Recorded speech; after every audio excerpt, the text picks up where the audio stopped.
제가 오늘 매우 크게 기뻐하고 기뻐하더라 라는 말씀을 가지고 여러분과 함께 은혜를 좀 나누려고 합니다. 여러분이 10절에 보면은 그들이 별을 보고 매우 크게 기뻐하고 기뻐하더라 라는 문구가 있습니다. 이 문구가 그때 당시에 이 예수님을 방문했던 동방의 박사들에게만이 아니라 오늘 우리들에게도 참 큰 기쁨으로 와닿는 그런 축복이 있었으면 참 좋겠다, 이런 생각을 갖고 우리도 같은 은혜를 누렸으면 좋겠다라는 마음을 갖습니다. 이 예수님의 탄생에 대한 기록 가운데 이 동방박사 이야기는 상당히 유명한 이야기입니다. 여러분들이 이제 어렸을 때 신앙생활을 하신 분들은 교회 안에서 이제 연극을 많이 하지 않습니까? 연극을 하면은 꼭 이제 이 동방박사 이야기가 등장하잖아요.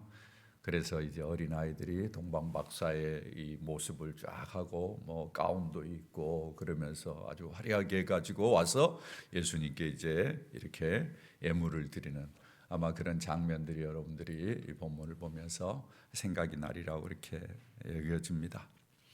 이 성경은 그런데 좀 우리가 주의 깊게 봐야 될 부분이 마태복음에만 있습니다. 예수님의 탄생에 대한 기록을 마태, 마가, 누가 이런 이제 세 복음서에서 다 기록을 하고 있지만은 여러 가지로 이제 중복되는 것들도 많이 있는데, 이 동방박사가 예수님께 오셔서 방문하는 이 이야기는 마태복음에만 있어요. 여러분이 마태복음을 한번 생각할 때 이런 부분을 한번 좀 유념해 두면 좋을 것 같아요. 마태복음은 주로 누구를 위해서 사용됐죠? 쓰여졌죠? 우리가 잘 아는 대로 유대인들을 위해서 썼습니다. 그래서 마태복음은 처음에 뭐부터 나와요? 족보부터 나옵니다. 여러분들이 성경을 읽는 가운데 아마 제일 읽기 싫은 것 중에 하나가 아마 족보일 터인데, 족보가 좀 나아요. 왜 족보부터 이렇게 기록을 했을까? 유대인들이 이제 가지고 있는 특징이 있기 때문에 그렇습니다. 유대인들은 오랜 역사를 가지고 있잖아요. 오랜 역사를 두고 이렇게 내려온 민족이기 때문에 그들은 대대로 내려오는 정통성, 이 정통성을 상당히 중요시 여겼습니다. 그래서 사실은 어떤 이야기를 할 때 어떤 근거가 없는 이야기를 한다든지 그러면은 그 사람들은 별로 그렇게 관심을 두지 않았어요. 허황된 이야기라고, 뜬구름 잡는 이야기라고 치부해 버린 거죠. 그러니까 실제로 이제 그들에게 이야기를 잘 하기 위해서는 정확한 정통성의 근거를 분명하게 이렇게 이야기를 하면서 하는 게 상당히 중요하죠. 예. 그렇다고 봤을 때는 이 본문은 지금 마태가 유일하게 기록하고 있다고 봤을 때 이 사건을 마태가 기록한 데는 그냥 우리가 아무런 생각 없이 넘어갈 일이 아니라는 거죠. 예, 마태가 상당히 의도를 가지고 이 본문을 기록했기 때문에 좀 더 진지하게 우리가 이 내용을 좀 살펴볼 필요가 있다, 이렇게 우리가 여겨집니다. 그래서 이 내용을 한번, 여러분 익숙한 내용이지만은 다시 한번 쭉 보면서 어떤 것들의 의미가 지금 담겨져서 이 내용이 기록됐는가, 여러분 좀 더 정확히 알고 정확히 예수 그리스도에 대해서 알아가면서 여러분의 믿음이 더욱더 깊어지는 은혜가 있었으면 참 좋겠다라는 생각이 듭니다. 많은 사람들이 예수 그리스도를 알고 있으면서도 단순히 예수 그리스도는 교과서에 배운 것처럼 뭐 그냥 성인 중에 한 사람이다, 그래도 성인 중에 좀 나은 사람이다, 뭐 이 정도의 정보를 가지고 예수님을 알고 있는데 참 어리석은 이야기가 아닌가라는 생각이 듭니다. 그런데 문제는 기독교가 이렇게 많이 전파되고 한국의 기독교 역사가 오래됐음에도 불구하고 아직도 세상에서 많은 사람들이 예수님을 알 때 그 정도 수준으로 알고 있다는 것이죠. 그것은 어떤 면에서는 우리 크리스천들이 제대로 그들에게 예수님을 말하지 않았고 예수님을 제대로 보이지 않았던 그런 이유가 있는 것은 아니겠는가라는 생각도 제가 조심스럽게 봅니다. 핵심은 뭔고 하면은 우리가 예수님에 대해서 좀 더 잘 알아야 된다는 거예요. 우리가 정확히 알고 예수님에 대해서 정확히 이야기할 수 있어야 돼요. 많은 크리스천들이 예수님을 잘 몰라요. 너무 형식적으로 알아요. 너무 피상적으로 알아요. 우리가 오늘 이 시간을 통해서 왜 마태가 지금 이 내용을 기록하고 있는지를 잘 살피면서 예수님을 정확하게 알고 예수님을 잘 알면서 나도 그 은혜를 누리고 다른 사람에게도 예수 그리스도를 정확하게 이야기하면서 같이 은혜를 누릴 수 있는 역할을 우리가 해야 되지 않을까, 이런 생각을 해보게 됩니다. 우선 본문의 내용을 좀 자세히 보겠습니다. 여러분 성경을 보면서 저의 설명을 좀 따라오시면은 이 본문을 이해하는데 훨씬 더 도움이 될 것 같습니다. 먼저 1절을 보면은 헤롯 왕 때 예수께서 유대 베들레헴에서 나시매라고 이렇게 기록을 하고 있습니다. 여러분 무엇을 지금 이야기하고 있습니까? 예? 시를 이야기하고 있어요. 때를 이야기를 하고 있어요. 헤롯 왕 때에. 예. 이게 무슨 이야기입니까? 예. 이 사건이 그냥 신화적인 사건이 아니라는 이야기예요. 예수 그리스도의 탄생이 신화적인 사건이 아니라는 이야기를 지금 하고 있는 것입니다. 역사 속에서 일어났다라는 사실을 이야기하고 있는 거예요. 여러분 이 헤롯 왕은 누구를 가리키는 거니? 헤롯 대왕으로 알려진 사람입니다. 그가 BC, 그러니까 주전 73년에 태어났는데 주전 40년에 로마에 의해서 유대 왕으로 임명이 됩니다. 역사 속에 나오는 사람이에요. 이 사람이. 그거는 즉위를 하고 3년 만에 모든 정적들을 다 제거합니다. 그리고는 왕권을 잡은 사람으로 아주 유명한 사람이죠. 그리고 그가 아주 건축의 프로젝트를 상당히 많이 한 사람이에요. 그래서 건축을 하는 사람은 이 사람을 눈여겨볼 필요가 있죠.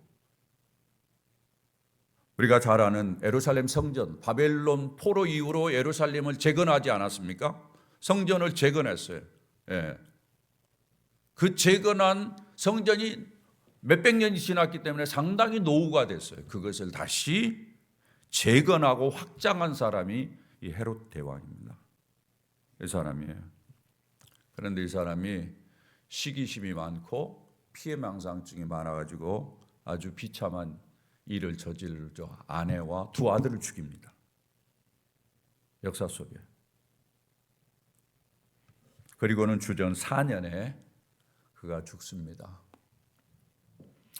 지금 이 헤롯 왕 때에라고 말을 한 것이 상당히 중요한 메시지입니다. 예수님의 이 땅에 나심은 신화적인 이야기가 아니라는, 역사 속에서 일어난 사건이라는 사실을 우리에게 이야기를 해주고 있습니다. 그 다음에 유대 베들레헴이라, 이건 뭘 이야기합니까? 장소를 이야기합니다. 시간과 장소를 이야기를 해주고 있어요.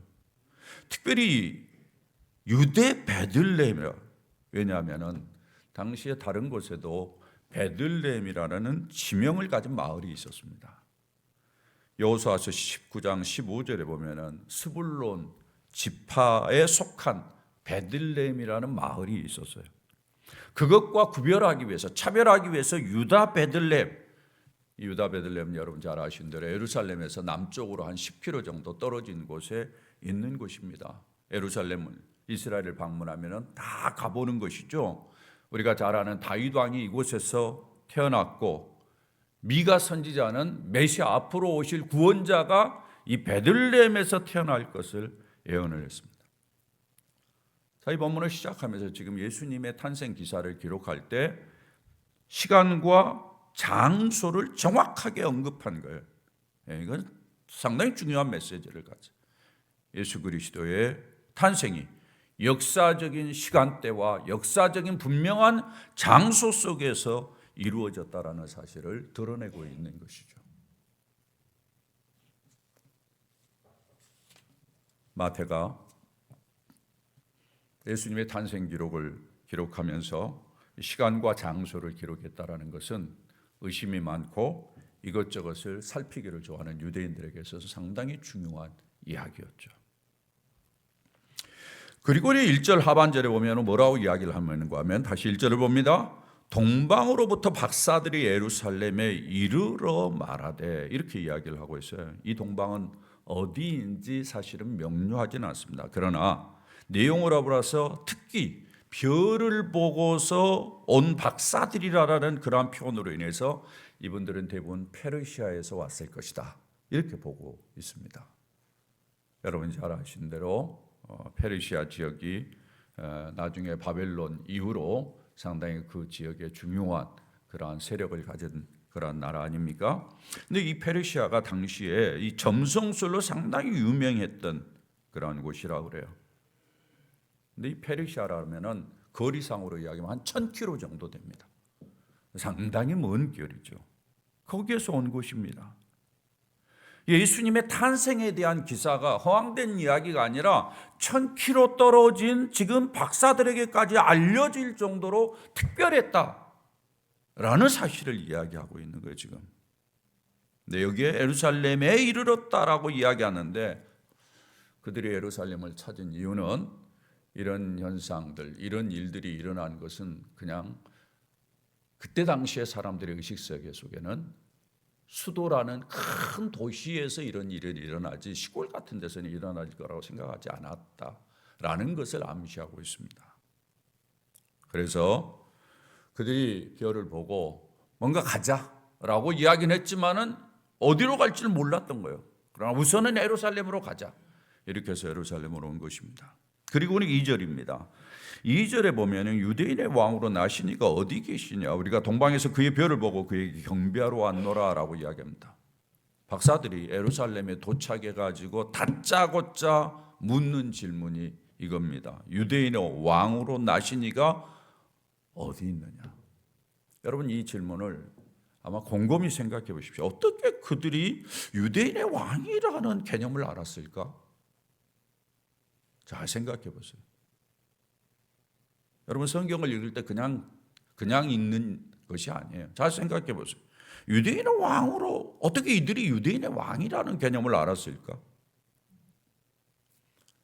우리가 유추할 수 있는 것은 이들이 유대인의 왕에 대한 지식을 가지고 있었어요. 정보를 가지고 있었어요. 어떻게 이 정보를 가지고 있었을까? 어떻게 가졌을 것 같아요, 여러분 생각에? 별 하나 떠가지고 이상하다 해가지고 유대인의 왕이라고 알았을까? 그렇지 않습니다. 이스라엘의 역사가 상당히 오래되었고 이스라엘이 포로로 잡혀가가지고 바벨론 포로로 살았고 그 전에 아수르에서도 포로로 잡혀가 살았고, 그러니까 그 지역에 수많은 유대인들이 있었고 그것이 계속해서 그들의 삶이 이어온 거죠. 그런 가운데서 페르시아로 정부가 이양됐을 때 그곳에 있는 학자들은 계속해서 관심을 가지고 연구를 해왔다라고 그렇게 볼 수 있는 것이죠. 그래서 이스라엘 백성들이 가지고 있었던 구약 성경을 이 사람들이 연구를 했다라고 얼마든지 추측을 할 수 있는 그러한 부분이에요. 그래서 이런 정보를 가지고 있지 않았을까 이렇게 상상할 수 있죠. 그리고 말하기를 우리가 동방에서 그의 별을 보고 그에게 경배하러 왔다. 자, 여기 잘 보세요. 지금 유대인의 왕이라는 건데 그 왕이 그의 별을 보고 유대인의 왕과 별을 일치시키고 있어요, 지금. 예. 그러니까 별이라는 것을 보면서 이건 특별한 현상이다라는 사실을 그들이 알았고 그것이 유대인의 왕과 연관되어 있을 것이다라고 그들이 알았던 것이에요. 그리고는 그가 바로 경배의 대상이다라는 것을 그가 안 거죠. 그래서 우리가 경배하러 여기 왔다. 유대인들이 참 쉽지 않은 사람들인데 동방에 있는 박사들이 유대인과는 좀 거리가 멀잖아요. 그럼에도 불구하고 이 특별한 현상에 대해서, 이 특별한 대상에 대해서 관심을 가지고 경배하러 여기까지 왔다라는 것은 바로 이들이 누군가가 이 땅에 태어나는데 그에 대한 특별한 의미를 담고 그를 경배의 대상으로 알고 그를 인정하는 그런 말을 지금 하고 있는 것입니다. 당시에 그래도 상당히 학적인 깊이를 더하는 사람들인데 아마 이 사람들이 계속해서 이스라엘이 가지고 있던 구약의 성경에 대한 정보들을 확인하고 연구하고 그러면서 별과 뭔가 특별한 존재가 태어나는 것에 대한 이해를 가지고 현상을 보면서 찾아온 것이라고 그렇게 우리가 충분히 추측할 수 있고 유추할 수 있습니다. 자, 3절에 보면 이제 그런 현상을 보고 여기 뭐라고 이야기를 하는가 하면은 헤롯 왕과 온 예루살렘이 듣고 소동했다 이렇게 이야기를 합니다. 여러분 이 이야기를 듣고 소동할 이유가 뭐가 있어요? 그런데 소동할 이유가 되죠. 두 가지 다 측면에서 소동할 이유가 됩니다.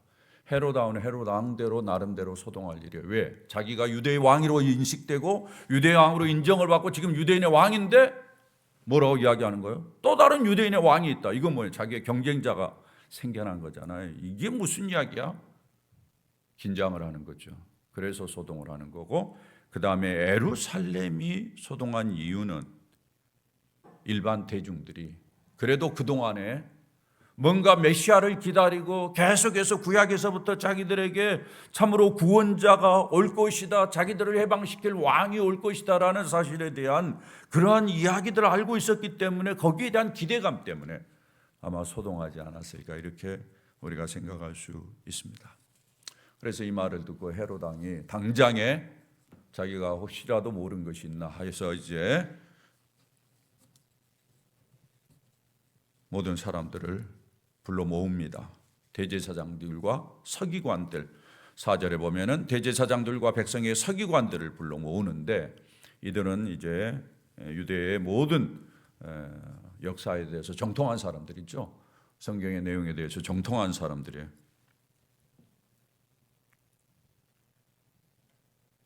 그리고는 그들에게 동방의 박사들이 말한 왕에 대해서 묻습니다. 그런데 오늘 흥미로운 대목이 하나 있습니다. 여러분 4절에 보시면은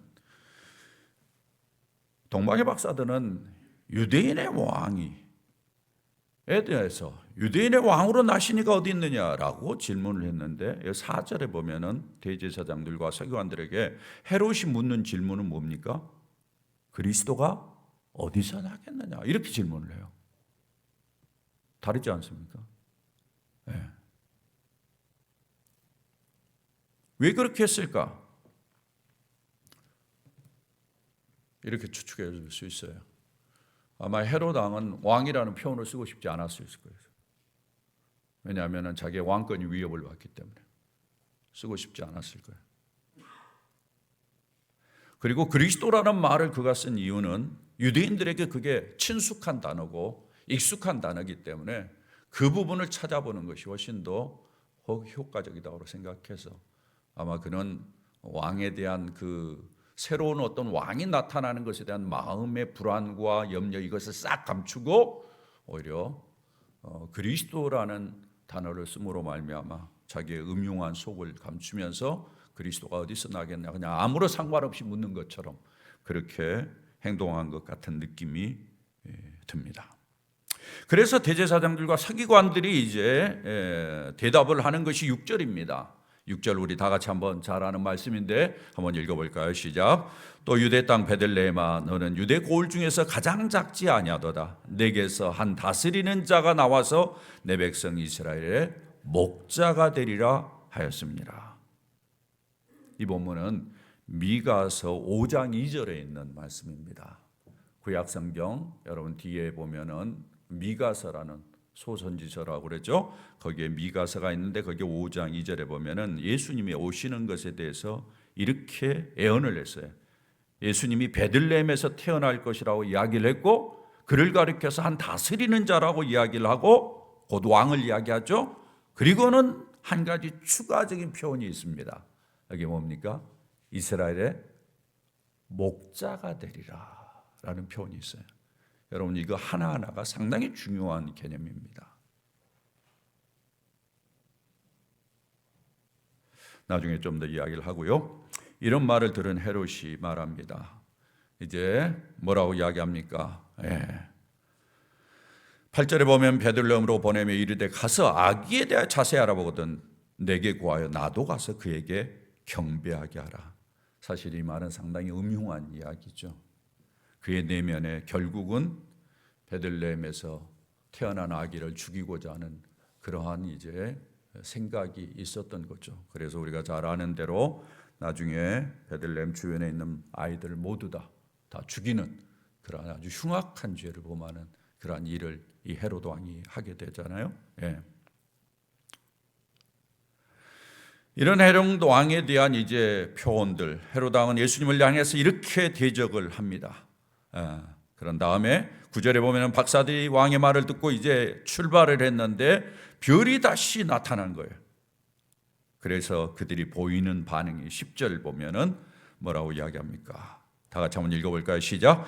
그들이 별을 보고 크게 기뻐하고 기뻐하더라. 여러분 한번 생각해보세요. 이들이 왜 기뻐했을까? 네. 왜 기뻐했을까? 여러분 보세요. 자, 페르시아에서 별을 보고 쫓아왔어요. 예루살렘에서 그 별이 사라졌어요. 그래서 이 별을 찾기 위해서, 이 대상을 찾기 위해서 이쪽 저쪽 물었어요. 그리고는 나와서 이제 이 별에 대해서 궁금했는데 별이 나타났어요. 별이 나타났기 때문에 단순히 기뻐했을까? 여기에 보세요. 성경의 표현에 별을 보고 크게, 매우 크게 기뻐하고 기뻐하더라. 이게 히브리적인 표현인데 상당히 강한 표현입니다. 아주 기뻐했다라는 그러한 이야기거든요.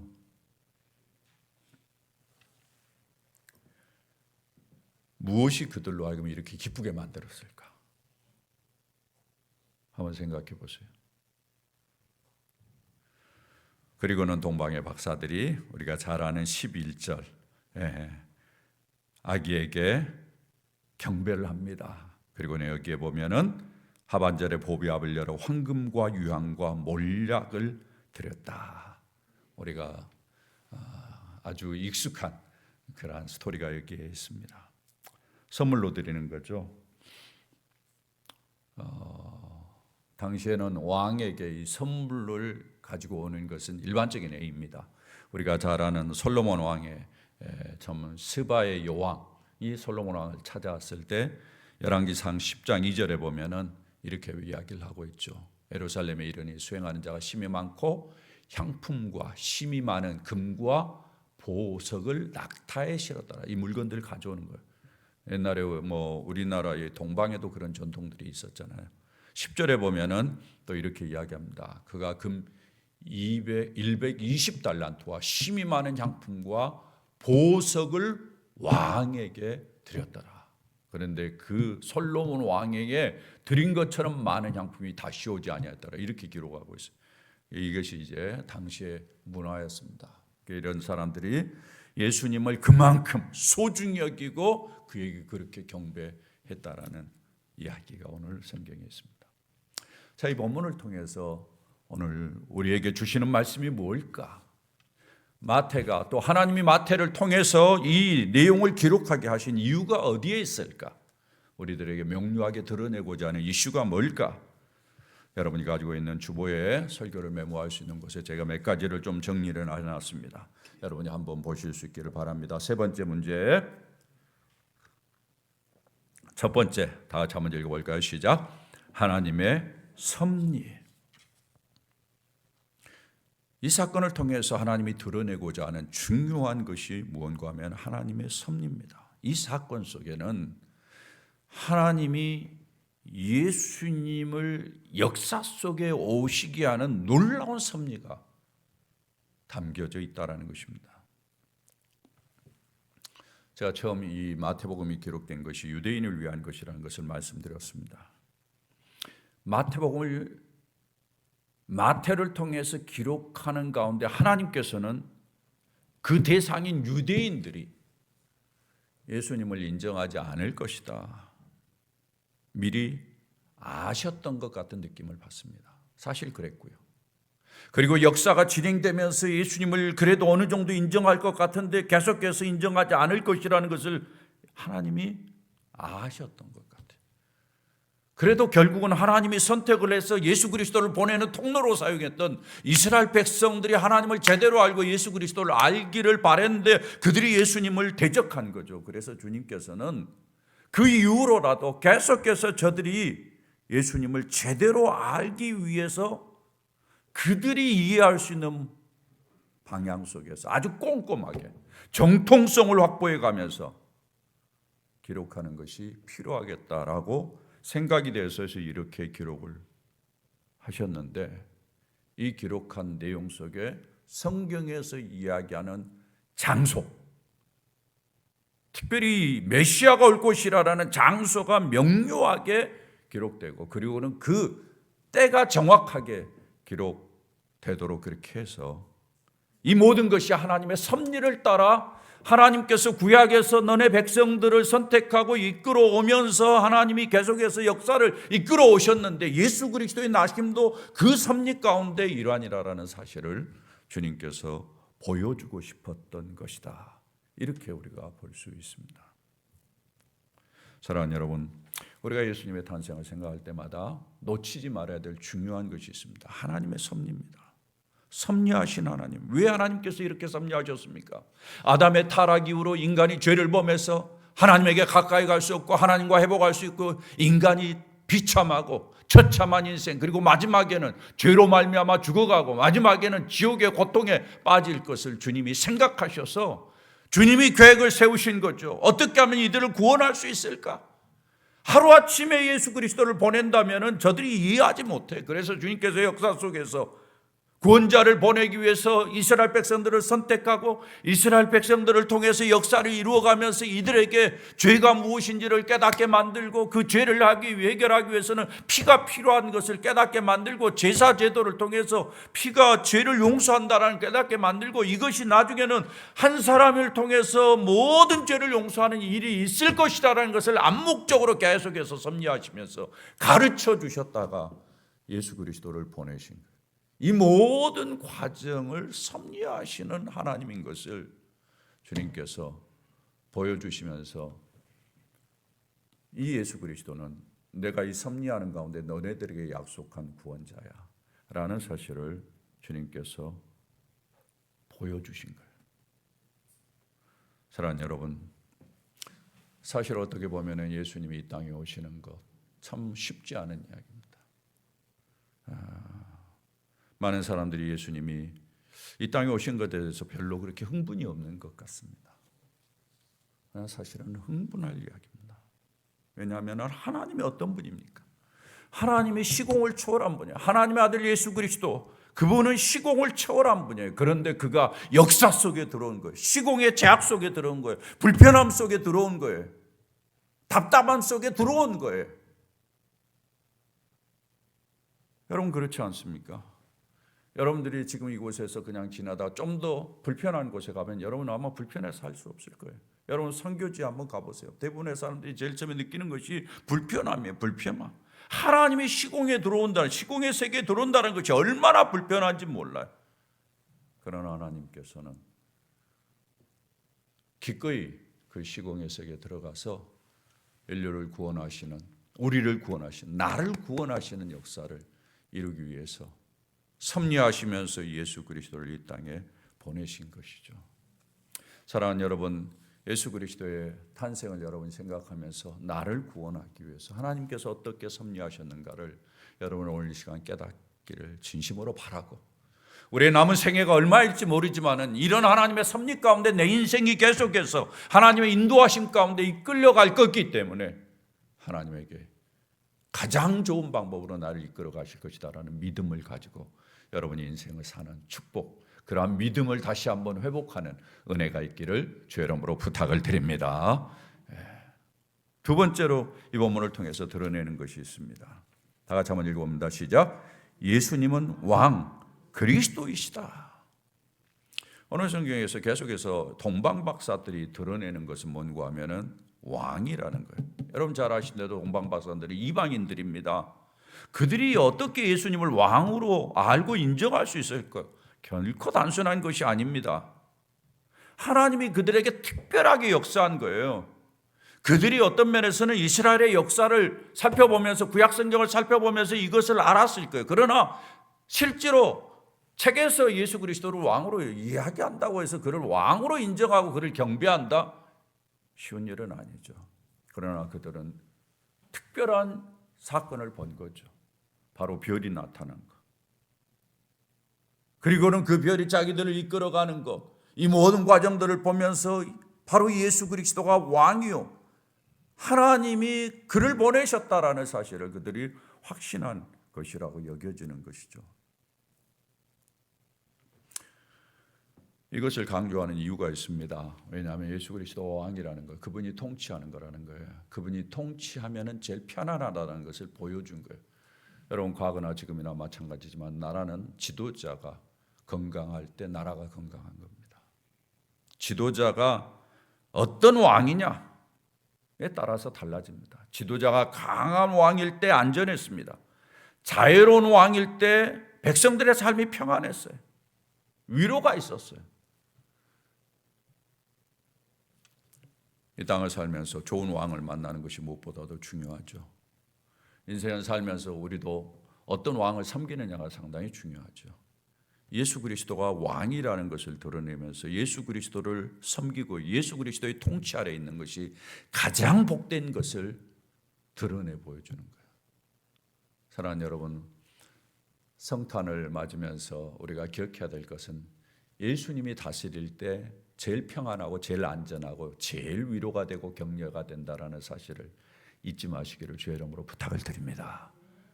여러분 인생을 살면서 여러분의 마음을 누가 다스리고 계세요? 예. 여러분의 마음을 누가 지배하고 있습니까? 물질이 지배합니까? 세상의 쾌락이 지배합니까? 그런 것들이 여러분의 마음을 지배한다면 여러분의 불행한 인생이에요. 그러나 예수님이 여러분의 마음을 지배한다면 하늘의 평안이 여러분을 붙잡을 것이고 그 은혜로 말미암아 여러분 평생 평안하고 복된 삶, 가장 안전한 삶을 살아갈 수 있으리라 저는 믿습니다. 여러분 왕 대신 예수 그리스도의 지도를 받으십시오. 그분의 말씀에 순종하십시오. 그러면 가장 안전하고 복된 인생을 살 수 있습니다. 그리스도, 예수님이 그리스도라는 말은 구원자라는 말은 메시아라는 말이에요. 구원자라, 예수 그리스도가 구원자라. 인생에 이런저런 일들이 많이 있지만은 인생을 구원하시고 우리를 이끌어 가시는 분, 우리를 복되게 하신 분이 예수 그리스도. 이것은 물론 우리를 죄 가운데서 구원하는 가장 본질적인 의미를 담고 있지만 우리의 인생 가운데서 어떤 면에서는 구렁텅이에 빠진 것과 같은 그러한 상황들, 기진맥진해서 일어날 수 없는 상황을 낭떠러지에 떨어져서 꼼짝 못하는 그런 상황들, 그런 상황이 있을 때에도 예수 그리스도가 나의 구원자라는 사실을 보여주는 거죠. 사랑하는 여러분, 여러분의 인생을 살면서 이런저런 일들이 많이 있을 때 진정 예수 그리스도가, 이 땅에 오신 예수 그리스도가 나의 구원자인 것을 믿으시기를 바랍니다. 그리고 그분에게 피하십시오. 그것이 가장 복된 것입니다. 주님께서 이것을 드러내고 있는 거예요. 너네들이 다른 곳에서 피할 길을 찾지 마라. 너네들이 다른 곳에서 뭔가 문제가 해결될 거라고 생각하지 말라. 예수 그리스도에게 오라. 그 이야기를 하고 있는 거예요. 여러분이 이 땅을 살면서 이런저런 일들이 많이 있을 때 다른 거 붙잡지 마십시오. 옆에 있는 사람이 무슨 도움을 줄까? 조금은 도움이 될 수 있겠죠. 그러나 궁극적인 것은 아닙니다. 예수 그리스도에게 가시기를 주의 이름으로 축원합니다. 또 한 가지입니다. 다 같이 한번 읽어볼까요? 시작. 예수님은 목자이시다. 6절에 보면 미가서의 예언서 가운데 아까 제가 이야기를 했습니다마는 한 다스리는 자가 나온다고 그랬는데 여기에 내 백성 이스라엘의 목자가 되리라. 상당히 중요한 개념을 이야기해서 한 다스리는 자가 나와서 내 백성 이스라엘의 목자가 되리라. 여러분 예수님이 다스리는 자라고 언급되었을 때 이것은 통치하는 분, 모든 것을 지배하는 분, 하나님이라는 것을 우리가 인정할 수 있어요. 그러나 흥미로운 것은 동시에 목자라는 말을 쓰고 있어요. 이건 진짜 많은 것을 생각하게 만듭니다. 왜냐하면 왕의 권위적인 의미와 목자의 서민적인 의미, 이미지, 이건 너무 대조적이기 때문에 그렇습니다. 이걸 뭘 말하느냐? 사무엘하 5장에 보면은 다윗이 왕이면서도 동시에 백성을 이끄는 목자가 되는 것을 보여주고 있습니다. 여러분이 사무엘 5장 2절의 말씀을 한번 보시길 바랍니다. 여호와께서도 왕에게 말씀하시기를, 자 다윗 왕에게 말한 거예요. 다윗 왕인데 네가 내 백성 이스라엘에 뭐라고 이야기합니까? 목자가 되며, 목자라는 개념을 써요. 왕에게 목자. 예수님이 그렇다는 거죠. 에스겔서 34장에 보면은 또 이 목자의 개념이 나오는데, 내가 친히 내 양의 목자가 돼요. 하나님이 양의 목자가 된다라는 이야기를 하고 있습니다. 왜냐하면은 이때 당시에 사실은 에스겔 선지자를 통해서 하나님께서 책망하는 것이 뭔가 하면은 하나님의 백성들, 이스라엘 백성들을 잘못 인도하는 목자들을 책망하는 거거든요. 그 목자들이 이스라엘 백성들을 제대로 인도해야 되는데 그러지 못하고 거짓 목자들, 양들을 잡아먹고 양들을 죽이고 양들에게 피해를 주는 그러한 아주 못된 목자들, 그런 목자들을 향해서 주님이 하시는 이야기가 내가 이스라엘의 목자가 되겠다. 그러면서 15절, 16절에 보면은 우리 다 같이 한번 읽어볼까요? 시작. 내가 친히 내 양의 목자가 되어 그것들을 누워있게 할지라. 주 여호와의 말씀이니라. 그 잃어버린 자를 내가 찾으며 쫓기는 자를 내가 돌아오게 하며 상한 자를 내가 싸매주며 병든 자를 내가 강하게 하려니와 살찐 자와 강한 자는 내가 없애고 정의대로 그것들을 먹이리라. 무슨 이야기예요? 하나님이 목자가 되셔서 참으로 그들을 싸매어주고 그들을 돌봐주겠다는 이야기죠. 하나님이 뭐예요? 백성들을 인도하고 먹이시고 돌보겠다는 이야기예요. 상당히 중요한 메시지입니다. 세상의 왕들은 권위적입니다. 지배적이죠. 그러나 예수 그리스도는 목자처럼 애틋한 마음을 가지고 따뜻한 손길로 돌보겠다는, 그걸 잘 신약에서 이야기하는데 마태복음 20장 25절입니다. 우리가 오래전에 봤습니다마는 다 같이 한번 읽어봅니다. 이방인의 집권자들이 그들을 임의로 주관하고 그 고관들이 그들에게 권세를 부리는 줄을 너희가 알거니와. 뭐예요? 이방인의 왕들은 주관하고 권세를 부리는 데 익숙해, 왕들은. 그렇죠. 그러나 예수님은 뭐라고 이야기합니까? 그 다음 성경을 보십시오. 28절. 인자가 온 것은 다 같이요, 섬김을 받으려 함이 아니라 도리어 섬기려 하고 자기 목숨을 많은 사람의 대속물로 주려 함이니라. 할렐루야. 예수님이 그렇다라는 것입니다. 우리의 모습에까지 내려오셔서 우리를 섬기시고 희생하시는 분인 것을, 이 성탄절에 우리가 예수님을 생각할 때마다 더욱더 감사한 것은 나같이 연약하고 허물 많은 죄인을 주님이 섬기기 위해서 내려오셔서 참으로 나를 살펴주신다. 이 사실이 얼마나 귀한지 모릅니다. 인생이 곤고합니까? 인생이 피곤합니까? 목자 되시는 예수 그리스도에게 기대시기를 주의 이름으로 부탁을 드립니다. 그분이 우리의 목자가 되셔서 우리를 포근히 안고 우리를 이끌어 가실 것입니다. 마지막입니다. 다 같이 한번 읽어봅니다. 시작. 예수님은 경배와 예물을 받으실 분이다. 오늘 성경에 보면은 예물을 드리는 것, 이건 통치자에게 드리는 거죠. 그를 인정하는 거예요. 시편 72편 10절에 보면은 다시스의 왕들이 조공을 바치며 스바와 시바 왕들이 예물을 드리리로다. 아까도 이야기했지만은 모든 왕이 경배하고 왕에게 예물을 드리는 거예요.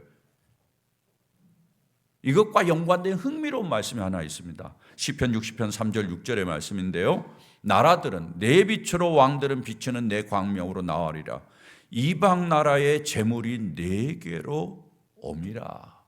이사야서인데, 미안합니다. 이사야서인데 여기에 이사야서에 나라들이 내 빛으로 왕들이 비치는 내 광명으로 나오리라 이야기인데, 이건 뭘 이야기하는가 하면은 메시아가 나타날 때 메시아에게 다른 왕들이 와서 경배할 것을 이야기합니다. 그리고 이방 나라들의 재물이 내게로 옴이라 이야기를 해요.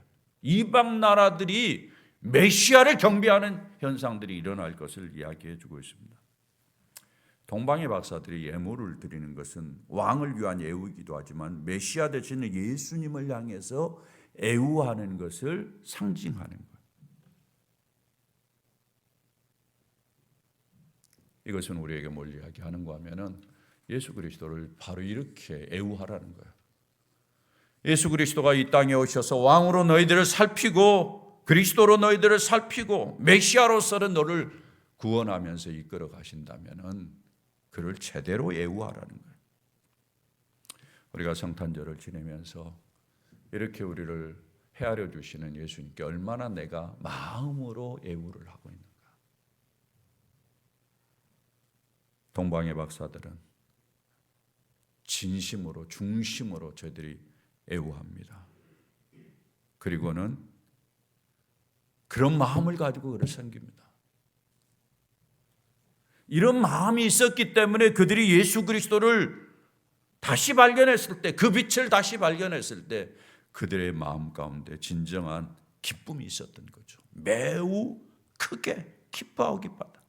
영어로는 exceeding, 넘쳐나는 great joy, 위대한 기쁨.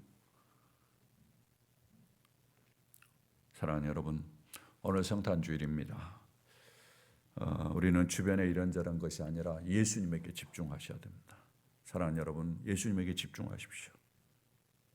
내가 진짜 예수님을 얼마나 알고 있는가 생각해 보시면서 이 땅의 섭리 가운데 하나님이 섭리하셔서 나를 위해서 보내신 예수 그리스도, 나를 지키시고 돌보시고 나를 이끌어 가시기 위해서 오신 왕 되신 예수 그리스도, 나를 구원하시고 위기에서 나를 살피실 그리스도 되신 예수 그리스도, 나를 감싸고 나를 업고 나를 목에 얹고 인생을 살아가실 목자로 오신 예수 그리스도, 우리에게 충분한 존경을 받을 만한 그러한 예수 그리스도, 그분인 것을 여러분이 잘 아시고 그분을 예우하고 인정하면서 그분 안에서 참으로 기뻐하는 여러분의 삶이 되었으면 참 좋겠다, 이런 생각을 갖게 됩니다. 사랑하는 여러분, 세월이 지나면서 예수를 믿는다는 것이 얼마나 큰 감격이고 예수 안에 사는 것이 얼마나 큰 기쁨인지 모릅니다. 여러분에도 이러한 동일한 은혜가 있기를 바라고 예수 안에서 여러분의 남은 삶이 더욱더 복되기를 주의 이름으로 축원합니다.